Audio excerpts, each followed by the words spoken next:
If you're under 40, listen up because you should be doing this one thing right now.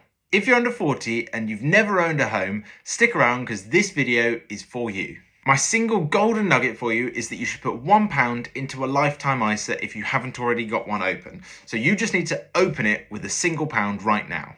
The logic behind putting £1 into the lifetime ISA is really simple. One of the criteria to succeed for the lifetime ISA, which I'm going to come on to, is that you need to have had it open for 12 months or a year before you can use it. So if you start with £1 now, you're starting that clock ticking to be able to use it in 12 months' time. And if you're not even thinking about owning a home for 5-10 years down the line, still do this thing because ultimately, why would you not? It's £1.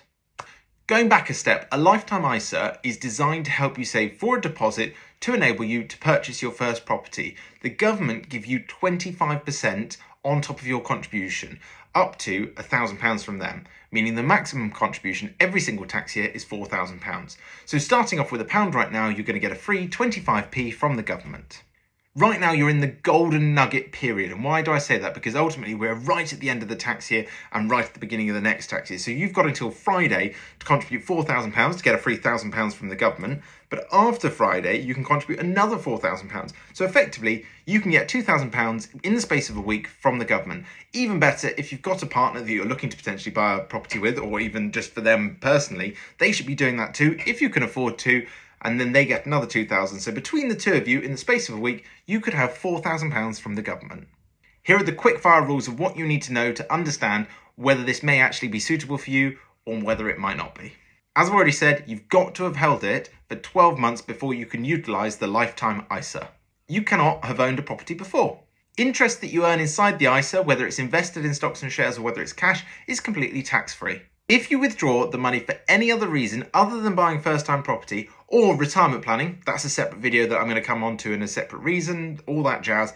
But if you are withdrawing it for any other reason other than those two purposes, then you'll pay a 25% penalty. And why is that really bad? Is it actually means that you're going to lose money that you contributed. Let me give you a quick example. If you contribute the maximum £4,000 this year, the government give you a free £1,000. You think the penalty is just the £1,000 that they've given you. That's not actually correct. It's 25% of the whole $5,000, which would mean if you contributed the maximum and then withdrew it for any other reason, you'd actually have a £250 penalty because it's £1,250, 25% of £5,000.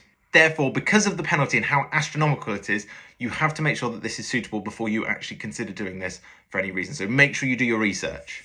The property you buy with or without your partner can be limited to £450,000. So if you buy a property that's any more expensive than £450,000, you cannot use your lifetime ISA. When you buy the property with a mortgage, the mortgage cannot be a buy-to-let mortgage.